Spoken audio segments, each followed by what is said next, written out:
1, توحید، رسالت اور آخرت پر ایمان۔ نمبر 2 عمل صالح۔ نمبر 3 اللہ اور اس کے رسول صلی اللہ علیہ وسلم کی غیر مشروط اطاعت، unconditional obedience۔ نمبر 4 جذبہ جہاد۔ کافرانہ زندگی کی خصوصیات یہ ہیں: نمبر 1 اللہ، رسول اور قیامت کا انکار۔ نمبر 2 کتاب الہی کی مخالفت۔ نمبر 3 جانوروں کی طرح حلال حرام کی تمیز کیے بغیر کھانے کا چسکا۔ نمبر 4 دنیوی لذتوں کا حصول اور زیب و زینت کو مقصد زندگی سمجھنا۔ نمبر 5 خواہشات کی غلامی۔ منافقانہ زندگی کی خصوصیات یہ ہیں: نمبر 1 کوئی دنیوی فائدہ نظر آئے تو خدا اور رسول کی اطاعت کا دم بھرنا۔ نمبر 2 ایثار کا موقع ہے یا کوئی تکلیف آ جائے جان بچانے کی کوشش کرنا اور اسلام پر اعتراض کرنا۔ نمبر 3 بزدلی۔ نمبر 4 اخلاقی جرات کا فقدان۔ چونکہ تینوں جماعتوں کے زندگی کے اصول اور زندگی کے راستے جدا ہیں، اس لیے ان کا انجام بھی مختلف ہے۔ مومن کے لیے اللہ کے انعامات اور اس کی خوشنودی، اور کافر و منافق کے لیے اللہ کا عذاب اور غضب۔ سورہ فتح جی، اس کا موضوع اسلام کی فتح کی بشارت ہے۔ فرمایا صلح حدیبیہ در حقیقت مسلمانوں کی شاندار فتح ہے۔ یہ صلح فتح مکہ کا پیش خیمہ بنی۔ جو منافق حدیبیہ کی مہم میں شریک نہ ہوئے، ان کا اندازہ یہ تھا کہ مسلمان مکہ کی طرف نہیں جا رہے بلکہ اپنی تباہی کی طرف جا رہے ہیں، مگر ان کا اندازہ غلط ثابت ہوا اور مسلمانوں کو منافقوں کے اصل مرض سے آگاہ کر دیا گیا۔ اسی مہم میں بیعت رضوان ہوئی۔ جو لوگ اس بیعت میں شریک ہوئے، اللہ نے ان کی بڑی قدر افزائی فرمائی۔ اس زندگی میں ان سے خوشنودی کا اعلان فرمایا۔ پھر حضور کے ساتھیوں یعنی صحابہ کے اوصاف بیان ہوئے کہ کفر کے مقابلے میں بڑے سخت ہیں، آپس میں رحیم و شفیق ہیں، رضا الہی کے طالب ہیں، زاہد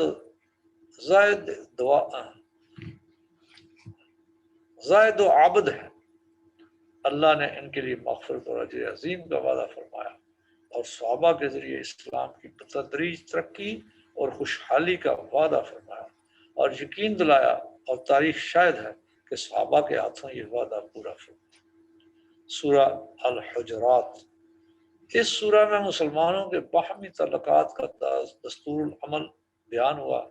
سب سے پہلے نبی کریم صلی اللہ علیہ وسلم سے معاملہ کرنے کے آداب بتائے۔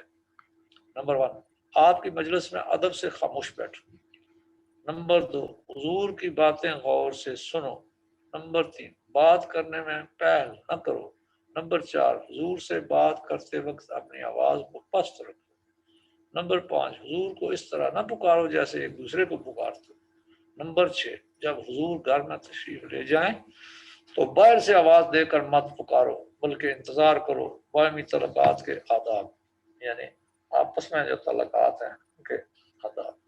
فرمایا نمبر 1 کسی افواہ پر بلا تحقیق یقین نہ کرو۔ نمبر 2 اگر مسلمانوں کے کوئی دو گروہ آپس میں جھگڑ پڑے تو ان میں صلح کرا دو۔ اگر ظالم گروہ صلح پر آمادہ نہ ہو تو اس کے خلاف متحد ہو کر ظلم کو ختم کرو۔ نمبر 3 ایک دوسرے سے ایسا مذاق نہ ہو کہ کسی کی دل شکنی ہو، تانے نہ دو، نام نہ دو، غیبت نہ کرو، رنگ و نسل کی بنیاد پر دوسروں پر دھونس نہ جماؤ۔ کامل مومن وہ ہے جو اللہ اور رسول صلی اللہ علیہ وسلم کی بات دل سے مانے اور اس پر عمل کرے۔ آگے سورہ قاف۔ آخرت کی بعض پرس یقینی ہے، مر کے جی اٹھنے میں نادان شک کرتے ہیں۔ کائنات کے نظام میں اپنے قریب ترین ماحول پر نظر کرو۔ بارش سے ہم مردہ زمین کو زندہ کرتے ہیں، وہ طرح طرح کے پھول اور پھل اگلنے لگتی ہے۔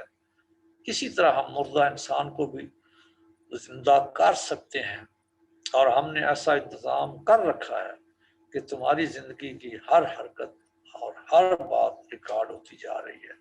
قیامت میں اپنا ریکارڈ تم خود دیکھ لو گے، پھر تمہارے اعمال کے مطابق تمہیں بدلہ ملے گا۔ سورہ الذاریات، اعمال کا بدلہ ملنا مشکل، عبادت کا بدلہ ملنا یقینی ہے۔ ہم نے تمہاری ہدایت کے لیے 3 قسم کا انتظام کیا، اول تمہارا ضمیر اور تمہاری ذات، نمبر 2 کائنات کا وسیع نظام، نمبر 3 وحی و الہام۔ انسان پہلے 2 پہلوؤں پر غور کرے تو توحید کا اقرار کیے بغیر چارہ نہیں، مگر ہم نے عذر شفقت تیسری تدبیر بھی کر دی اور انبیاء کے ذریعے کتابیں بھیجی۔ کتاب ہے، تم نے اس کتاب سے ہدایت حاصل کی تو اس کا انعام عمل سے کئی گنا زیادہ ملے گا، اور اگر اس کی ناقدری کی تو سزا مل کر رہے گی۔ اب تمہیں آزادی ہے، جو راستہ چاہو اختیار کرو۔ جی اب 22ویں منزل، 22ویں منزل سورہ طور تا ختم سورہ الحشر ہے۔ سب سے پہلے سورہ طور۔ سورہ طور، اس کا موضوع بد اعمال کی سزا یقینی ہے۔ فرمایا ایک روز یہ نظام کائنات درم برم ہو جائے گا، ایک نیا نظام قائم ہوگا اور تمام انسانوں کو اپنی اس زندگی کے اعمال کی جواب دہی کے لیے اللہ کے سامنے پیش ہونا ہوگا۔ اعمال کی جانچ پڑتال ہوگی، اللہ کے فرما برداروں کو انعام ملے گا، باغیوں کو دردناک سزا ملے گی۔ پھر حضور اکرم صلی اللہ علیہ وسلم کو تسلی دی گئی کہ منکرین حق کی مخالفت کی پرواہ نہ کریں، ان کو دعوت حق دیتے رہیں۔ ان لوگوں کی جہالت کا کوئی ٹھکانہ جو کہتے ہیں کہ نبی شاعر ہے، انہوں نے قرآن خود تصنیف کر لیا ہے، ان سے پوچھئے تمہیں یہ اطلاع کس نے دی؟ خیر چلو تم بھی ایک ایسی کتاب تصنیف کر کے دکھا دو۔ آپ ان باتوں سے رنجیدہ نہ ہوں اور صبر سے کام لیں اور دعوت حق کا کام جاری رکھیں۔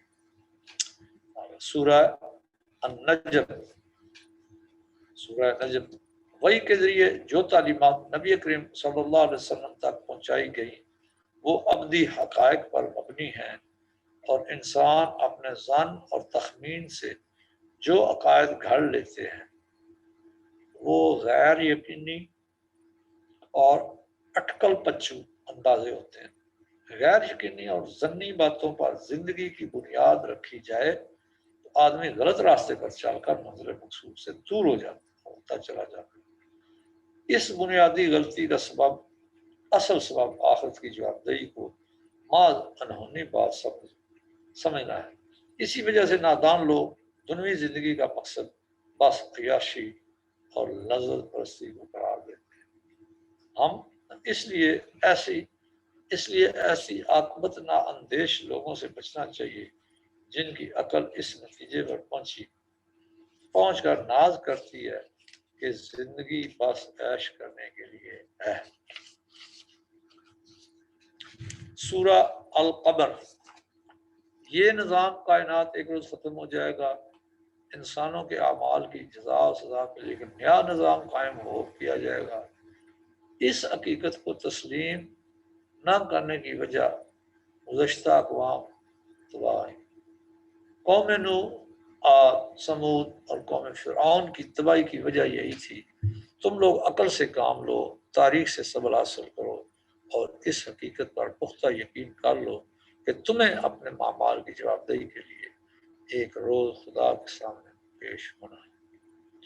سورہ رحمان، کائنات کی ہر چیز فانی ہے، اپنی پیدائش اور اپنے جسمانی نظام پر غور کرو، پھر نباتات کی پیدائش، نشو و نما اور انجام کا مطالعہ کرو، تمہیں معلوم ہو جائے گا کہ اس فانی دنیا کی ہر چیز ایک مقررہ مدت کے بعد فنا ہو جانے والی ہے۔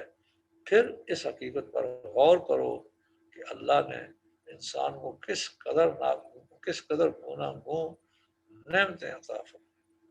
ان کے متعلق بعض پرس ضرور ہوگی۔ ان نعمتوں سے اللہ کی ہدایت کے مطابق کام لوگے تو کامیاب، ورنہ سزا کے مستحق ہو۔ اس کے بعد سورہ الواقعہ، قیامت کے روز انسان 3 گروہ میں بٹ جائیں۔ نمبر 1 مقربین، وہ لوگ جنہوں نے دنیوی زندگی کا مقصد رضا الہی حاصل کرنا سمجھا اور پورے خلوص سے اس مقصد کے حاصل کرنے میں لگے رہے۔ اصحاب الیمین کہ جن کے اعمال ملے جلے ہوں گے مگر لغزشوں کے مقابلے میں طاعتوں کا پلہ بھاری ہوگا، یہ بھی انعام کے مستحق ہوں گے۔ اصحاب الشمال جن لوگوں کے نے دین حق کی تعلیمات کو محض کھیل تماشا سمجھا اور باغیانہ زندگی بسر کرنے میں فخر محسوس کرتا رہے، یہ لوگ اس بدتمیزی کا بدلہ جہنم کی آگ اور کھولتے ہوئے پانی کی صورت میں پا لیں گے۔ تمہیں کون سے گروہ سے شامل ہونا پسند ہے؟ اپنا محاسبہ کر لیا کرو۔ آگے سورہ الحدید۔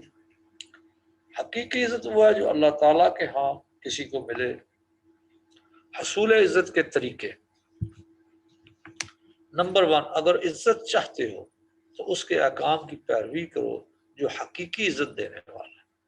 نمبر 2، جس نے تمہیں مال اور دولت عطا کی اس کی ہدایت کے مطابق مال کا استعمال کرنا سیکھو۔ نمبر 3، مال کو دبائے نہ رکھو ورنہ معاشرے میں نفرت کے جذبات ابھریں گے۔ جائز مصرف پر خوش دلی سے مال خرچ کرو، اس سے انفرادی اور اجتماعی ترقی ہوگی۔ نمبر 4، اللہ کی یاد سے کبھی غافل نہ رہو ورنہ سنگ دل ہو جاؤ گے، اور سنگ دلی کی علامت یہ ہے کہ آدمی نصیحت قبول کرنے کی صلاحیت کھو بیٹھتا ہے۔ نمبر 5، اگر انسان مال جمع کرنے کی دھن میں لگا رہے تو اس میں 3 مرض پیدا ہوتے ہیں۔ اول تفاخر، دوم دوسروں کے مقابلے میں زر اندوزی،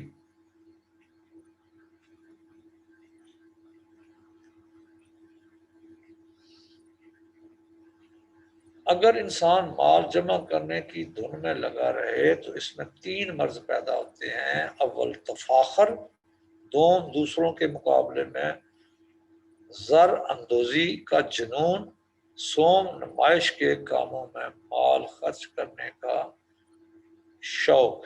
یہ تینوں مرض انسانیت کے لیے مہلک ہیں، ان سے بچو۔ نمبر 6، اللہ کی مخلوق کے ساتھ شفقت کا برتاؤ کرنا۔ نمبر 7، اللہ کے قانون کے ساتھ جو ہر طرح کامل ہے کسی دوسرے قانون کا پیمند لگانے کی امانت نہ کرنا۔ سورہ مجادلہ۔ سیاسی زندگی کے رہنما اصول۔ عوام اور لیڈر اس بات پر پختہ یقین رکھیں کہ اللہ ان کی ہر حرکت سے واقف ہے اور ان سے باز پرس کرنے لگا ہے۔ نمبر 2، کوئی ایسا مشورہ نہ کیا جائے جو اللہ اور اللہ کے رسول کی نافرمانی کی طرف لے جائے۔ نمبر 3، صرف اہل علم کو نگران کار مقرر کرنا چاہیے۔ نمبر 4، حکومت کے نگران کی اطاعت خلوص سے کرنی چاہیے۔ نمبر 5، اسلام کے مخالفین اور دشمنان اسلام کے دوستوں کو شورا میں ہرگز شامل نہ کیا جائے۔ نمبر 6، جو شخص اللہ اور رسول صلی اللہ علیہ وسلم کا باغی ہو اس کا ساتھ ہرگز نہ دو، خواہ وہ باپ، بیٹا یا بھائی۔ آگے سورہ الحشر۔ اللہ نے مسلمانوں کو ان کی بے سر و سامانی کے باوجود حکومت عطا فرمائی اور اس کی حفاظت ان کے ذمہ ہے۔ سلطنت کی بقا کے لیے چند ضروری امور۔ نمبر 1، ملکی دولت میں پھیلاؤ ہو، چند محدود انسانوں میں سمٹ کر نہ رہ جائے۔ نمبر 2، باہمی معاملات میں ایثار اور ہمدردی کا جذبہ ہو۔ نمبر 3، خود غرضی اور مفاد پرستی سے پرہیز کیا جائے۔ سلطنت کے زوال کے اسباب یہ ہیں۔ نمبر 1، قوم میں ایسے منافقوں کا وجود جو دشمنوں کے ساتھ ساز باز رکھے۔ نمبر 2، عوام اور خواص میں آخرت کی جواب دہی کا تصور موجود نہ ہو۔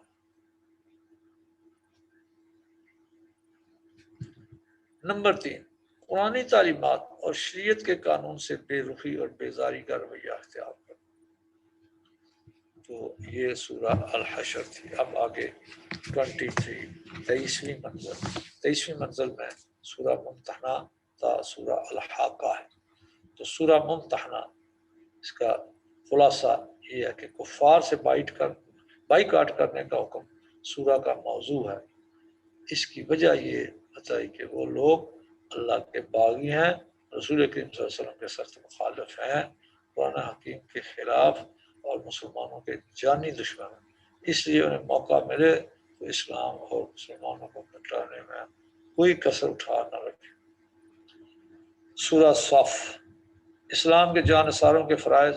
ہر قوم میں زیادہ کارآمد جماعتیں 3 ہوتی ہیں: اہل علم، اہل دولت اور مجاہد۔ مجاہدین کے فرائض یہ ہیں: نمبر 1، تمہارے قول اور فعل میں تضاد نہ ہو۔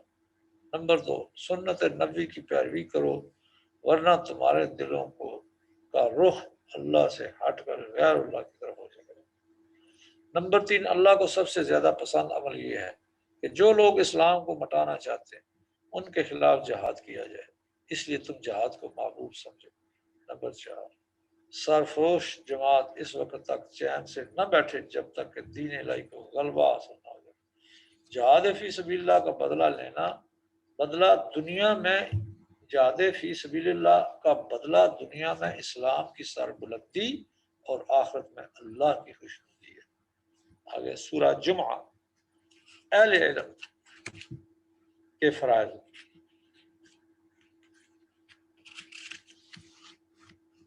حضور اکرم صلی اللہ علیہ وسلم کے 4 فرائض تھے۔ نمبر 1، تلاوت آیات یعنی قرآن حکیم سنانا۔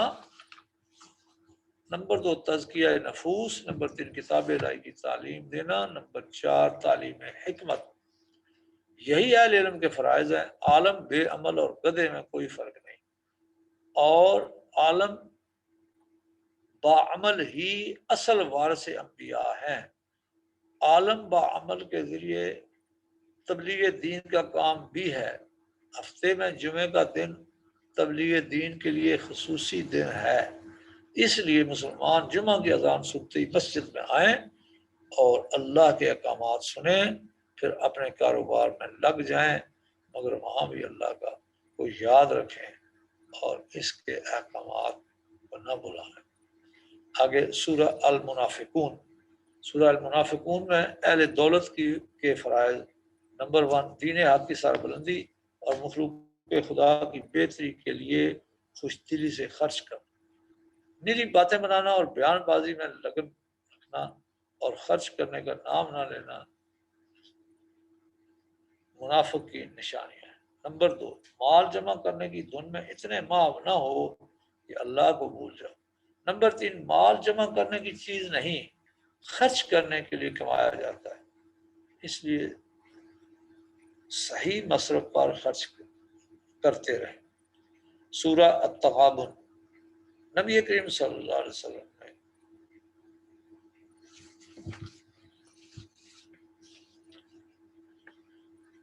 سورہ تغابن، نبی کریم صلی اللہ علیہ وسلم پر ایمان لانا اور آپ کی اطاعت کرنا فطرت اور عقل کے عین مطابق ہے۔ غذا کی ضرورت کا احساس فطرت کے عین مطابق ہے، خواہ وہ جسمانی غذا ہو یا روحانی، اور روحانی غذا تو حضور صلی اللہ علیہ وسلم کی ہی معرفت میں پہنچتی ہے۔ اس سے حضور صلی اللہ علیہ وسلم کی اطاعت دراصل اس فطری داعیہ کو پورا کرنا ہے۔ حضور کی اطاعت سے باز رکھنے والی چیز سے ہوشیار رہنا وہ یہ ہے: نمبر 1، مصائب میں مبتلا ہونے کا اندیشہ۔ نمبر 2، مال کی محبت۔ نمبر 3، اولاد کی محبت۔ جہاں یہ چیزیں حضور صلی اللہ علیہ وسلم کی اطاعت میں رکاوٹ نہیں، انہیں اپنے راہ سے ہٹا دو۔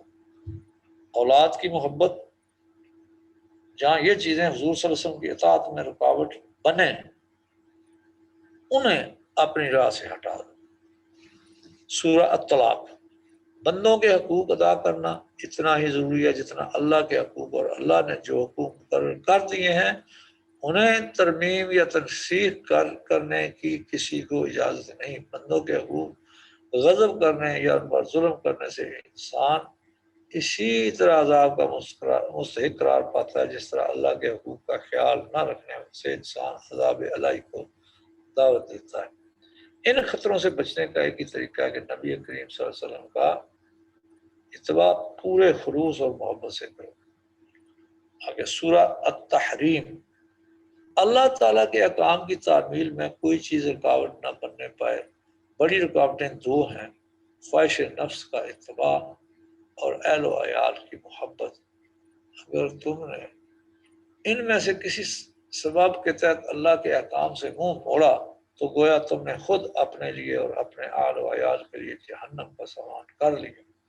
ہاں غلطی ہو جائے تو اس کا علاج تو یہ ہے، اور یاد رکھو کہ بزرگوں کے ساتھ بلکہ انبیاء کے ساتھ ظاہری نسبت بھی عذاب الہی سے نہیں بچا سکتی۔ پس انبیاء کرام اور اہل اللہ کی اطاعت ضروری ہے۔ آگے سورہ الملک۔ اس کائنات کا خالق اللہ تعالیٰ ہے، وہی اس کا مالک اور بادشاہ ہے۔ تم اس کی سلطنت میں رہ کر اس کے احکام کی خلاف ورزی کر کے باغیانہ زندگی بسر کرو گے تو جہنم کے حوالے کیے جاؤ گے۔ اگر اطاعت شعار اور وفادار رہو بن کر رہو گے تو اللہ تعالیٰ طرح طرح کے انعامات عطا فرمائے گا۔ سورہ قلم۔ اگر نادان لوگ دین حق کو ایک انسان کا خود ساختہ دین سمجھتے ہیں تو وہ کوشش کر کے اس دین کے دستور یعنی قرآن جیسی کتاب تیار کر کے لے آئیں۔ یقیناً ان سے یہ کام نہیں ہو سکے گا۔ اس لیے رسول کریم صلی اللہ علیہ وسلم اور قرآن حکیم کی مخالفت کر کے عذاب الہی کو دعوت نہ دو۔ اس قرآن کی تعلیمات دونوں جہانوں کی کامیابیوں کی ضمانت ہے۔ سورہ الحاقہ۔ اعمال کا بدلہ کسی قدر تو اس دنیا میں بھی ملتا ہے، مگر مکمل جزا دوسری دنیا میں ملے گی۔ قوم نوح، عاد، سمود اور قوم فرعون کی تباہی ان کی باغیانہ روش کی سزا کا ایک معمولی حصہ ہے جو انہیں اس دنیا میں ملا۔ اگر تمہیں بدعمالی کی سزا سے بچنا ہے تو اس کا ایک ہی طریقہ ہے، عمل صالح اختیار کرو، قرآن پر عمل کرو اور نبی کریم صلی اللہ علیہ وسلم کی اطاعت کرو۔ تو یہاں 23ویں منزل بھی ختم۔ اب یہ 24ویں منزل 24، اس میں یہ سورہ معارج سے لے کر سورہ الاعلی تک یہ منزل ہوتی ہے۔ تو اس میں سورہ المعارج، کفار مذاق کے طور پر پوچھتے تھے کہ قیامت کب آئے گی؟ جواب ملا کہ اپنے مقررہ وقت پر آئے گی، اور اللہ کے باغیوں کے لیے وہ کوئی خوشگوار منظر نہیں ہوگا۔ انہیں اس وقت سخت عذاب دیا جائے گا، کوئی دوستی رشتہ داری کام نہ آئے گی، اور جن لوگوں میں یہ صفات پائی جاتی ہیں انہیں انعام ملے گا۔ نمبر 1، نماز کی پابندی کرتے ہیں۔ نمبر 2، اپنی عصمت کی حفاظت کرتے ہیں۔ نمبر 3، خیانت نہیں کرتے۔ نمبر 4، عہد کے پابند ہیں۔ نمبر 5، جان اور مال سے محتاجوں کی مدد کرتے ہیں۔ نمبر 6، آخرت کی بات کو اس پر یقین رکھتے ہیں۔ اس کے بعد سورہ نوح۔ سورہ نوح میں بیان ہوا کہ انبیاء کا طریقہ تبلیغ ہی ہے۔ نمبر 1، اللہ کی عبادت اور نبی کی اطاعت کی دعوت دینا۔ نمبر 2، مناسب حالات کے مطابق انفرادی ملاقاتوں میں اور اجتماعی طور پر دعوت دینا۔ نمبر 3، حالات کے مطابق تنہائی میں، مخفی طور پر اور مخفی میں اعلان اس دعوت کو قبول کرنے کا فائدہ واضح کرنا کہ دنیا میں سکون و اطمینان اور آخرت میں انعام و کرام۔ آخر میں بتایا کہ اگر لوگ نبی کے اخلاص اور احسان کی قدر نہ کریں تو عذاب یقینی ہوتا ہے، جیسے قوم نوح کو ہوگا۔ سورہ الجن۔ جس طرح فطرت سلیمہ رکھنے والے انسان قرآن مجید سننے کے مشتاق ہوتے ہیں، اسی طرح جن بھی قرآن سننے کا شوق رکھتے ہیں۔ جنوں کے ایک گروہ نے نبی کریم صلی اللہ علیہ وسلم سے قرآن سنا، ایمان لائے اور اپنی قوم کے پاس جا کر اس کی تبلیغ کی۔ پھر بتایا کہ نبی تو سراپا دعوت ہوتا ہے، وہ اللہ کا بندہ بننے کی دعوت دیتا ہے، اس پر کوئی اجرت نہیں مانگتا۔ سورہ المزمل۔ اللہ کا دستور العمل بتایا تاکہ اسلام کی تبلیغ کرنے والے کو اس کو پیش نظر رکھیں۔ نمبر 1، رات کو اٹھنا، تہجد پڑھنا، یکسوئی سے قرآن کی تلاوت کرنا۔ نمبر 2، کثرت سے ذکر الہی کرنا۔ نمبر 3، دن میں تبلیغ دین کرنا۔ نمبر 4، مخالفین کی بدتمیزیوں پر صبر کرنا۔ نمبر 5، نتیجہ اللہ کے سپرد کرنا۔ سورہ مدثر، اے نبی صلی اللہ علیہ وسلم آپ دعوت حق کا کام کرتے رہیں، مخالفین سے نمٹنا ہمارے ذمہ رہا۔ یہ لوگ خود اپنی زبان سے اقرار کریں گے کہ ہمیں آخرت کا عذاب اس وجہ سے ہو رہا ہے کہ ہم دین حق کے متعلق اول پھول بکتے تھے، قیامت پر ایمان نہیں تھا، نماز کا مذاق اڑاتے تھے، اور یہ لوگ اس دنیا میں سنبھل جائیں تو قرآن انہیں نجات کا راستہ دکھا دے۔ سورہ القیامہ، قیامت کا آنا یقینی ہے، انسان اس روز اپنے تمام اعمال کا ریکارڈ خود دیکھ لے گا اور کوئی عذر پیش نہیں کر سکے گا، نہ کوئی پناہ مل سکے گی۔ ہاں اللہ کے فرما بردار خوش و خرم ہوں گے اور اس روز کی ہولناکیوں سے بچے۔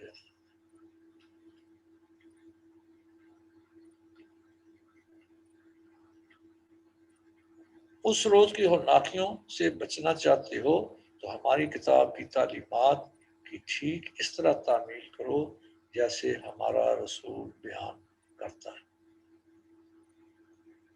سورہ الدہر، ہم نے کتاب ہدایت بھیج دی، اس کے بعد انسان دو گروہ بن گئے، ایک شکر گزار اور دوسرے شکر گزار انعام کے مستحق اور ناشکر عذاب کے مستحق ہوں گے۔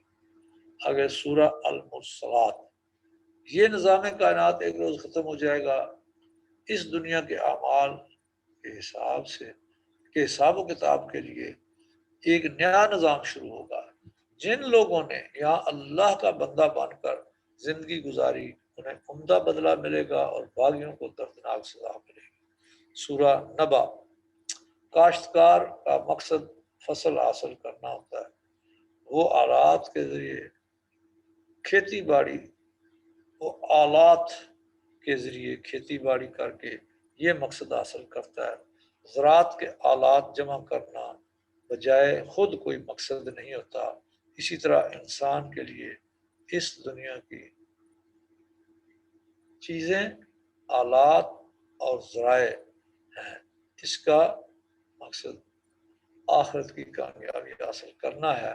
جس طرح فصل پکنے پر دانے اور بس علیحدہ کر لیے جاتے ہیں، اسی طرح فیصلے کے دن مطیع اور باغی الگ الگ کر دیے جائیں گے۔ سورہ النازعات، جس طرح آنے واحد میں انسان کا دم نکلتے ہی اس کی شخصی نظام میں انقلاب آ جاتا ہے، اسی طرح ایک آن میں اس کائنات کے نظام میں انقلاب آ جائے گا، عمل کا نظام ختم ہوگا اور عمل کا بدلہ ملنے کا نظام شروع ہو جائے گا۔ سورہ عبس، قرآن سراپا نصیحت ہے، قرآن کی تبلیغ میں مساوات برتنی چاہیے، قرآن کی تبلیغ میں مساوات برتنی چاہیے، دنیا داروں اور مالداروں کے ساتھ کوئی امتیازی سلوک نہیں کرنا چاہیے۔ جب قیامت کے روز یہ خاندانی گھمنڈ چھوڑنے پڑیں گے تو آج کیوں نہ انسان خاندانی تفاخر اور دولت پر گھمنڈ کرنا چھوڑ کر سیدھی راہ اختیار، دین کی راہ اختیار کرے۔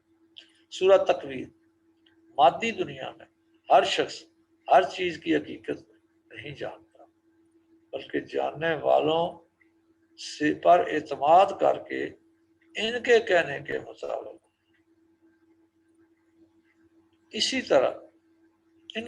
مطابق کام کرتا ہے، اور اسی طرح روحانی دنیا میں حقیقت کو پوری طرح جاننے والے نبی کریم صلی اللہ علیہ وسلم ہیں۔ اس لیے عقل مندی یہ ہے کہ آدمی حضور پر اعتماد کر کے آپ کی اطاعت کرے، ورنہ وہ نرا احمق ہے۔ سورہ الانفطار، سورہ الانفطار، قیامت میں وہ شخص خسارے میں رہے گا جس نے دنیا میں اپنے رب سے تعلق توڑا۔ سورہ المطففین، جو لوگ اپنا حق پورا لیتے ہیں مگر دوسروں کا حق دیتے وقت اسے نقصان پہنچاتے ہیں، کبھی ظلم سے اور کبھی دھوکے سے، ایسے لوگ انصاف کے دن سخت گھاٹے میں رہیں گے۔ سورہ الانشقاق، انسان کی کامیابی کا راز اللہ کی بندگی میں پوشیدہ ہے اور اصل کامیاب اللہ کی کامیابی ہے۔ سورہ البروج، خدا پرستوں اور اللہ والوں کی دل آزاری کرنے والے اللہ کی گرفت سے نہیں بچ سکتے۔ آگے سورہ الطارق، اگر انسان اپنی پہلی پیدائش پر غور کرے تو یہ بات اس کی سمجھ میں آ جائے کہ اللہ تعالیٰ دوبارہ پیدا کرنے پر قادر ہے اور قیامت کا انکار کرنے والے چند روزہ زندگی کی مہلت کو بیکار مشغلوں میں ضائع کر دیتے ہیں، مگر اپنے ان نقصان کا احساس انہیں نہیں ہوتا۔ سورہ الاعلی، قرآن سراپا ہدایت ہے، آدمی اس سے ہدایت لینے کا ارادہ کرے تو اللہ اسے فہم عطا کرتا ہے۔ جہاں نصیحت کرنا نفع آور معلوم ہو وہاں ضرور نصیحت کرنی چاہیے۔ اس قرآن سے نصیحت حاصل کرنے والے نماز کے پابند، ذکر الہی کے اس قرآن سے نصیحت حاصل کرنے والے نماز کے پابند اور ذکر الہی کے مشتاق ہوتے ہیں، اور مخالفین صرف دنوی لذتوں پر لٹو ہیں۔ تو یہ 24ویں منزل، اور اب یہ آخری منزل ہے 25ویں، جس میں سورہ الغاشیہ سے لے کر ختم یعنی سورہ الناس تک۔ تو سورہ الغاشیہ، اس کا خلاصہ یہ ہے کہ یہ دنیا دارالعمل ہے، انسان کو آزادی ہے کہ چاہے یہاں اللہ کا بندہ بن کر رہے، چاہے تو اس کی بغاوت کرتا رہے، مگر یہ سمجھ لے کہ ایک روز اس کو اعمال کا بدلہ ملنے کا فیصلہ ہوگا۔ اس روز ان لوگوں کے چہرے حشاش بشاش ہوں گے جو اس دنیا میں اللہ کے بندے بن کر رہے، اور ان لوگوں کے چہروں پر پھٹکار برس رہی ہوگی جو یہاں من مانی کرتے رہے۔ ہمارے نبی کریم صلی اللہ علیہ وسلم کا کام فقط ہمارے احکام کو پہنچانا ہے، تم سے ان احکام پہ عمل کرانے کی ذمہ داری ان پر عائد نہیں ہوتی، تم سے ان احکام پر عمل کرانے کی ذمہ داری ان پر عائد نہیں ہوتی۔ سورہ الفجر، اعمال کی جزا و سزا کا سلسلہ اس دنیا ہی میں شروع ہو جاتا ہے۔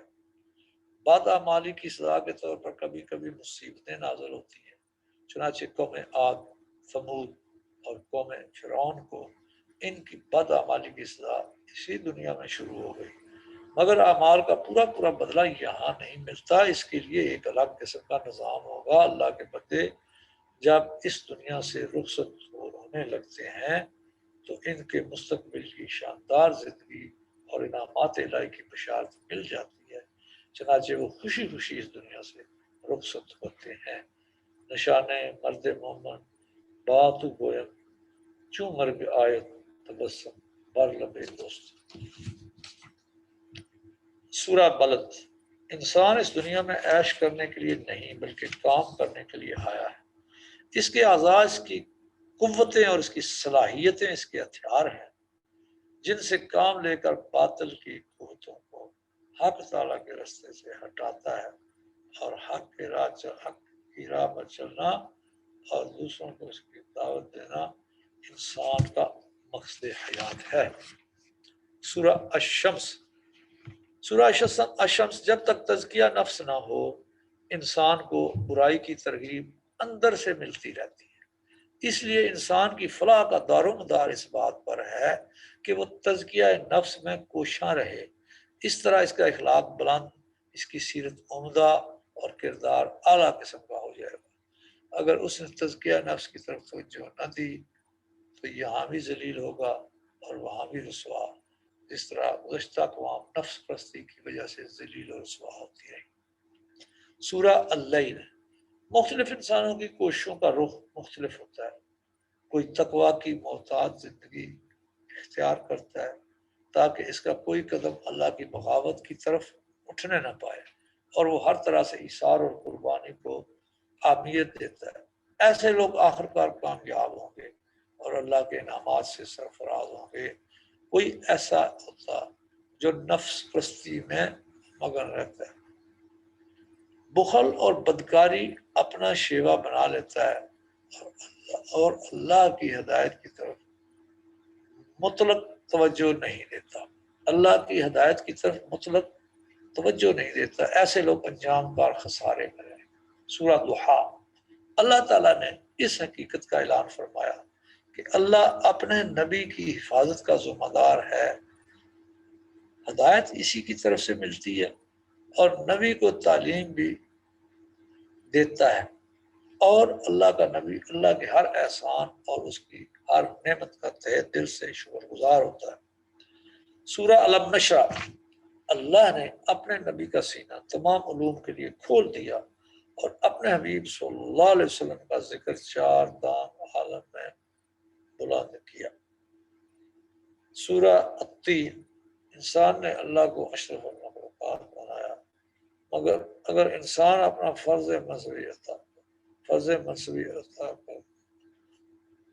منصبی ادا کرے اور اللہ کا بندہ بن جائے تو باقی تمام مخلوق سے بہتر ہے، اور اگر اللہ سے بغاوت کرنے لگے تو بدترین مخلوق ہے۔ آگے سورہ علق۔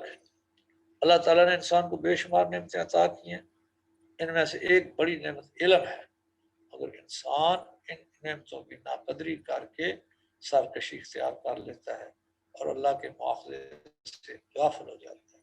مگر اے نبی صلی اللہ علیہ وسلم، آپ ہمارے احکام کی تبلیغ کرتے رہیں، دشمنان اسلام کی مخالفت کی پرواہ نہ کریں، ان کی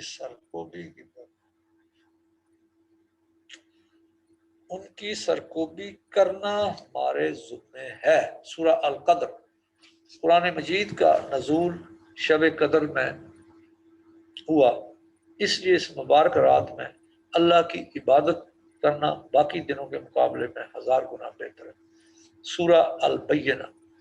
دین اسلام دین حق ہے، جو لوگ فطرت سلیمہ سے کام لے کر اس دین کی پیروی کرتے ہیں وہ خدا کی بہترین مخلوق ہے، اور جو لوگ اس کے احکام کا انکار کرتے ہیں وہ بدترین مخلوق ہیں۔ اور سورہ الزلزال۔ جب یہ نظام کائنات درم برم ہو جائے گا تو قیامت آ جائے گی اور ہر شخص کو اپنے چھوٹے بڑے اچھے برے ہر عمل کا بدلہ مل کر رہے گا۔ سورہ العادیات۔